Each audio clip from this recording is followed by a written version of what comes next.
मेरा नाम है अली हमज़ा और मैं मुस्लिम कमेटी से हूँ। मैंने एक लड़की से शादी की थी, हिंदू लड़की से, मुस्लिम करके। अलबत्ता उससे एक मेरी बेटी पैदा हुई, तो अब वो मुझसे डिवोर्स मांगती हैं और वो बच्ची भी मांगती हैं। और वो कहती हैं कि इस बेटी को मैं साथ ले जाऊंगी और अपने मज़हब में कन्वर्ट दोबारा होना चाहती हूँ। अगर मैं बच्ची दे देता हूँ और वो अपने मज़हब में कन्वर्ट हो जाती है, तो क्या मुझे गुनाह मिलेगा या नहीं मिलेगा? मतलब यही सवाल है। भाई साहब ने पूछा कि मैंने एक हिंदू लड़की से शादी की, फिर कहा कि शादी करने के पहले कन्वर्ट कर लिया। ये कहा कि बच्ची पैदा हो गया, अभी डिवोर्स चाहती है 1 साल बाद, और वो मेरी बच्ची को लेके आना चाहती, तो मैं क्या, इसकी जिम्मेदारी मेरी है? पहले ये पूछना चाहता है अपने कन्वर्ट सही तरीके से किया, गलत तरीके से किया? सर कन्वर्ट पहले किया, पहले मुस्लिम किया कराची नौरी टाउन से। कन्वर्ट जो किए अपने, मैं कहता हूँ रिवर्ट सही तरीके से किए या गलत तरीके से, मैं नहीं जानता हूँ। सही तरीका मतलब सही तालीमात दी कुरान मजीद की, असल में कुरान से मुतासिर हुए कि आपसे, आपका नाम क्या है? अली हमजा। अली हमजा।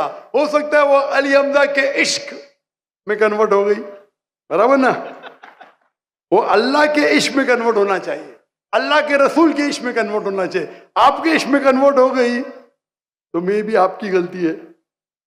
कन्वर्ट करके बच्ची पैदा हो गई, बच्ची को भी लेके जाएंगे टेंपल में, गलती किसकी है अभी आप बोलिए मुझे? गलती किसकी? हाँ आपकी। जो अब क्यों सवाल पूछ रहे फिर? सर ये सवाल तो है क्या? सवाल ये है, अभी ऑपरेशन हो गया, प्लास्टिक सर्जरी करने पड़ेगा। आप उनको मेरे कसट दिखाओ, मेरे वीडियो दिखाओ।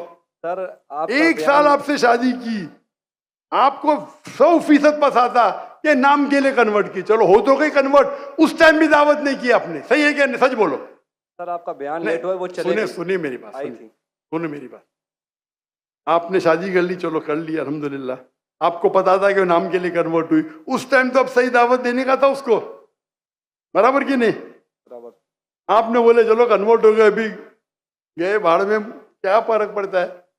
यानी आपने सूरे अल असर के 3रे पार्ट को वतवासौ बिल हक पे अमल नहीं किया, बराबर? बराबर। जन्नत में जाने के लिए वतवासौ बिल हक भी जरूरी है, अपने खुद के बीवी के साथ नहीं करा तो अल्लाह से पहले माफी मांगनी पड़ेगी। अभी प्लास्टिक सर्जरी करो, आप समझे ना? अगर आपकी बीवी डिवोर्स लेती है, मुझे पता नहीं पाकिस्तान में शरिया कोर्ट है क्या नहीं, लेकिन अगर शरिया के हिसाब से आपकी बीवी इस्लाम छोड़ नहीं सकती, अगर छोड़ती है तो आपके बेटी को नहीं लेके जा सकती। अगर वो मुस्लिम होती थी तो काजी फैसला करेगा बच्ची की उम्र क्या है, किसके हक में जाएंगे, लेकिन कोई भी काजी इस्लामिक कोर्ट में एक मुस्लिम लड़की को गैर मुस्लिम मर्द या औरत के पास नहीं भेज सकता। लेकिन सर कोर्ट तो उसके हक में फैसला कर रहा है ना? हाँ कोर्ट, पाकिस्तान का कोर्ट, पाकिस्तान का कोर्ट। मैं समझा पाकिस्तान तो शरीयत को फॉलो करती है। नहीं मैं समझा, ऐसा नहीं। नहीं मैं समझा। मलेशिया में माशाल्लाह, मलेशिया बहुत से केसेस होते, अगर कोई मुस्लिम बोला मुझे गैर मुस्लिम बनने का, नॉट अलाउड, अलाउड ही नहीं है। क्या बोलेंगे? आपको काउंसलिंग की जरूरत है। काउंसलर, आपने एक बार तय कर दिया मुसलमान हूं, अपनी मर्जी से तय कर दिया कि बोले मुझे गैर मुस्लिम बनने का, कैसा बन सकते भाई? काउंसलिंग, 6 महीना काउंसलिंग, फिर से आएगा, फिर से काउंसलिंग। आप समझ रहे? जी सर। मलेशिया, इसीलिए मैंने मलेशिया चुना, समझे अपना? जी सर। आप कह रहे का इधर वो हिंदू मुस्लिम बन गए, मुस्लिम से फिर से हिंदू बन गए, और कोर्ट ने फैसला दिया कि तो Republic, Islamic Republic of Pakistan कैसा हुआ फिर ये? माफ करना, माफ करना, मैं मेहमान हूं गवर्नमेंट का, अगर मेहमान हूं तो हिदायत तो देना चाहिए ना, नहीं तो अल्लाह ताला बोलेंगे मेहमान बना दिया लेकिन हिदायत नहीं दी। कुछ हिदायत होती है अकेला देना, जो मैं मिल चुका हूं माशाअल्लाह, अकेला दे चुका हूं, अकेले में बेस्ट है। पब्लिक में सवाल है, बोलना ही पड़ेगा। इस्लामिक अगर है, नाम का है तो छोड़ो, काम का है तो इस्लाम के अंदर इजाजत है ही नहीं। इस्लाम में मुस्लिम बन गए, अपने मर्जी से बने, अपने बंदूक तो नहीं रखा ना उसके सिर पे, बंदूक रखा तो फिर कैंसिल हो सकता है। लाइक मलेशिया में साबित कर दिया कि जबरदस्ती किए तो वापिस बन सकते हैं, बंदूक तो नहीं रखा ना? नहीं सर बिल्कुल। ना तो खलास। तो आपको जरा करने पड़ेगा। यहाँ वहाँ के मलेशिया में there is a federal court and Islamic court, माशाल्लाह। और मलेशिया में मुसलमान की तादाद सिर्फ 63%, 63%, लेकिन माशाल्लाह वोट बैंक है इस्लाम। तो जब मुझे 15 ममालिक से दावत आए आके यहाँ रहो, यहाँ रहो, वहाँ रहो, तब तहकी करूंगा ना मैं, बराबर कि नहीं? जी सर। टंकी की चोट पे मेरे लिए खड़े रहते माशाल्लाह। 4 साल में 5 प्राइम मिनिस्टर, माशाल्लाह।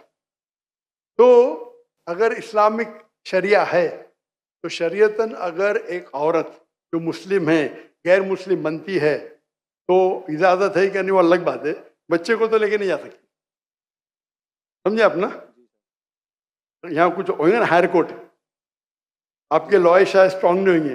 एक अच्छा इस्लामिक लॉयर करो, मैं भी लॉयर हूँ, मैं इस्लाम का लॉयर हूँ, समझे ना? जी सर। मैंने मलेशिया में जो मेरे खिलाफ वहाँ के मिनिस्टर लोग ने मेरे खिलाफ बात की, टेररिस्ट कहा मुझे, मैंने कोर्ट में लेके गया उनको। 1.52 मिलियन रिंगिट यानी $320,000 मिले मुझे। अदल मिनिस्टर, मैं तो आम इंसान हूँ, जी सर। समझे ना? जी सर। मैंने सू कर दिया उनको, कैसा मुझे मेरे खिलाफ बात कर रहे हैं आप, डिफेमेशन केस।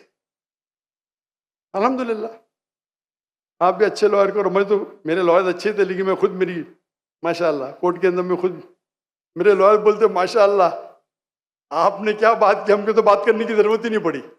पहली बार कोर्ट में मैंने बात किया, कमाई मिली $320,000। आप कन्वर्ट करो जरा कितना होगा, 10 करोड़ रुपया, 10 करोड़ रुपया मिला। सारे पैसे मैं डोनेट कर दिया फलस्तीन की कॉज के लिए, सारे पैसे। दुआ करता हूं कि आपका हलो, दुआ करता हूं कि अल्लाह ताला आपकी मदद करे, आपकी और आपके बीवी को हिदायत दे ताकि सही रास्ते पे आ सके।